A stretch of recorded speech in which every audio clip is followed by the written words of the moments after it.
todos. Antes de mais, gostaria de agradecer o convite pela APCEP para cá estar. Foi complicado gerir as nossas agendas. Dizer que eu queixei-me logo quando a Liga apresentou-me como deputada. Eu sou deputada há um ano e meio no Parlamento Europeu, mas sou investigadora e professora de filosofia e também na área da educação há mais de 20 anos. Há mais não, há 21, portanto não são assim tantos. E de facto estava a pensar, quando olhei para o programa, que havia uma variedade de intervenções sobre a questão da educação permanente, que é algo que nunca me dediquei de forma muito concreta enquanto investigadora, mas dediquei-me muito à questão da investigação na área da educação profissional. Ou seja, tive que ler sobre a questão da educação permanente, de forma mais cuidada, mas depois pensei que se calhar seria melhor falar-vos um bocado do que é que se faz no Parlamento Europeu nesta comissão. Sabemos que, e queria aqui também, falou-se dos teóricos, falou-se dos práticos, aqueles que executam as políticas educativas, ou então simplesmente os pequenos projetos que se vão fazendo, e de facto só é possível haver educação de qualidade e formação de qualidade se houver investigação também ela de qualidade. E se tivermos, aquilo também que aqui foi dito, pessoas com capacidade de executar esses projetos no terreno, porque não é qualquer pessoa que é capaz de executar e realizar esses projetos do terreno. Sobre a questão da educação permanente, devo-vos dizer que não é muito falada no Parlamento Europeu, na nossa comissão. Falamos mais de aprendizagem ao longo da vida, portanto é essa a expressão que utilizamos bem mais lá.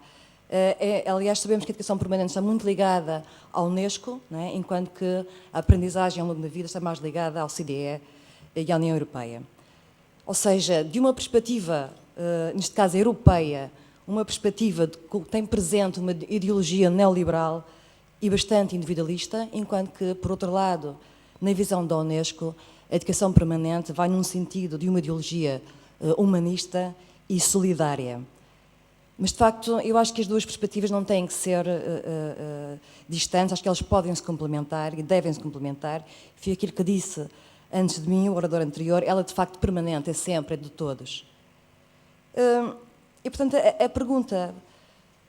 Eu estou em 4 comissões no Parlamento Europeu. A Comissão da Cultura é aquela que tem menos força. A comissão, por outro lado, que tem mais força é a Comissão de Desenvolvimento Regional, porque é a comissão que tem o dinheiro. Portanto, e funciona assim. A Comissão da Cultura é constituída por 71 deputados, não tem poder legislativo, o que ela faz é dar pareceres e recomendações, não tem poder sobre os Estados-membros, portanto, nós não podemos definir, aqui falava dos decisores políticos, mas nós, por exemplo, em termos europeus, a nível da área da educação, da cultura e da formação, não temos poder nenhum. Podemos é recomendar. Naturalmente que tentamos sempre dirigir para os nossos países de origem, não é? Aquilo que nos parece mais fundamental. No caso de Portugal, a formação de adultos é fundamental. Para terem uma ideia, a Comissão de Cultura e Educação não tem o poder que deveria ter, até porque nem sequer tem a tutela de um fundo fundamental, que é o Fundo Social Europeu. Ela pertence à Comissão de Emprego. Nós tentamos e reclamamos já há mais de um ano para que esse fundo seja definido e dirigido por nós, neste caso pela Comissão da Cultura, mas de facto não vejo que tenhamos boa sorte nesse aspecto. Temos feito um trabalho grande na área da proteção e recuperação do património, não só dentro da União Europeia, mas fora da União Europeia. Queria-vos dar o exemplo de Palmira, na Síria. Temos tido diversos encontros com o diretor que agora está a ocupar o lugar do anterior diretor de Palmira, e de facto o trabalho que está a ser feito é espantoso. Nesse aspecto, no plano europeu, temos sido um bom exemplo para as questões do património. Dizer-vos também que há um aumento bastante grande no orçamento da União Europeia para a cultura, em termos europeus, e para a educação, precisamente porque temos à porta, e esses também são outros grandes desafios, a educação dos refugiados, que vai dar muito trabalho aos professores e formadores. Temos ainda a educação das mulheres, que é uma das nossas bandeiras. Eu também faço parte da Comissão dos Direitos das Mulheres. E queria-vos dizer que um dos projetos mais bem conseguidos da União Europeia foi de facto um projeto na área da educação, foi o Erasmus. O Erasmus é a maior vitória da União Europeia. Aliás, sabemos que, mesmo em termos interculturais, foi fundamental. Não sei se sabem, mas o Erasmus, desde que existe, já criou 1 milhão de bebés, portanto é um sinal interessante. Portanto, as pessoas fixam-se, começam-se a fixar noutras áreas. E queria que também falar um bocado do desenho que temos em termos de Parlamento Europeu. No outro dia falava com uma das deputadas mais antigas do Parlamento Europeu, uma alemã, e de facto este é o pior desenho parlamentar que existe desde que temos a União Europeia. Temos o avanço da extrema-direita, temos um grupo parlamentar de extrema-direita, que antes não existia, portanto passou a existir, e que vê a educação como um lugar onde nenhum Estado-membro, onde a União Europeia pode interferir, particularmente nos Estados-membros. Estamos a braços com um problema gravíssimo com a Polónia, outro maior com a Hungria, e tenho pena que em Portugal se fale cada vez menos de Europa. Temos o problema agora com a Inglaterra, e lembrem-se de uma coisa, isto no âmbito dos decisores políticos, se a União Europeia tiver tempos piores, se ela se desfizer, se o projeto europeu se desfizer, Portugal será um dos países mais prejudicados. Os países do Sul serão, Portugal não tenho dúvidas que será, Portugal, Espanha, a Grécia e a Itália.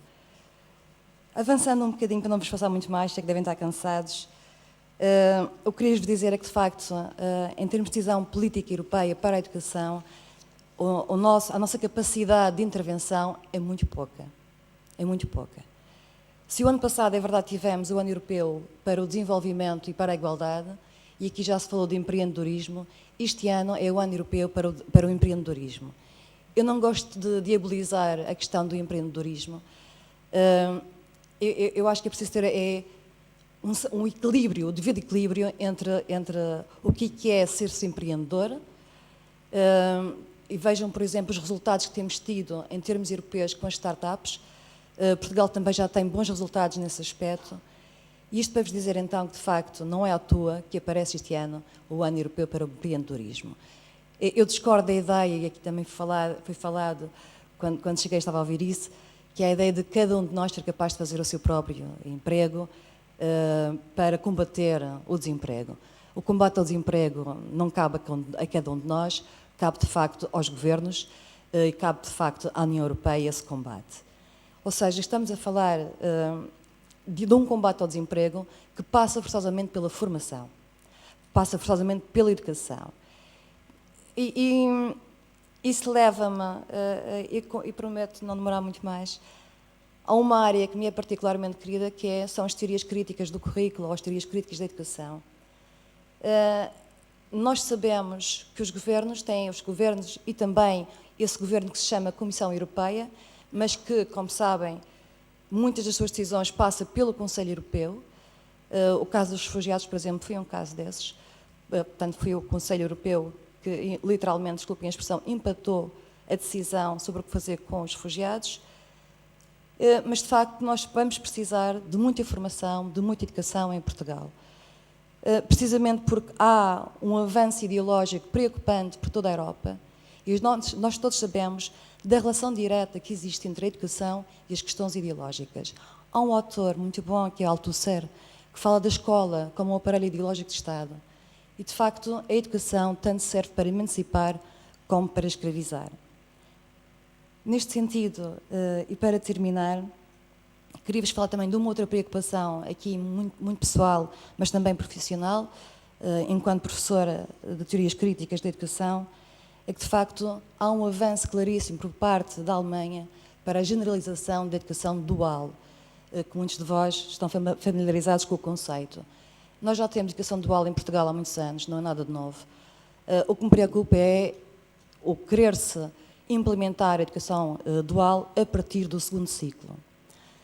Da minha parte terá sempre oposição, essa generalização do ensino dual, mas de facto há uma forte aposta na educação profissional, por onde passa a ideia da educação, da aprendizagem, ao longo da vida, e essencialmente o que se tem fomentado na nossa comissão, mas também em outras comissões, é a educação para empoderamento, que leva de facto àquela ideia do saber para transformar. A palavra empoderamento é uma palavra muito feia em português, em inglês sou melhor, e fui relatora principal precisamente sobre a educação como forma de empoderamento das jovens e das mulheres, que foi um relatório muito complicado, muito difícil de ser aprovado, precisamente porque tínhamos um grupo forte da direita e da extrema-direita que se opunham ao relatório. Passou, felizmente. E para vos dizer que, de facto, se a escola... Eu costumo dizer, se a filosofia não me torna uma pessoa melhor, então o melhor é deixá-la de lado. O mesmo serve à escola, o mesmo serve às instituições educativas. Parabéns pelo vosso trabalho e muito obrigada.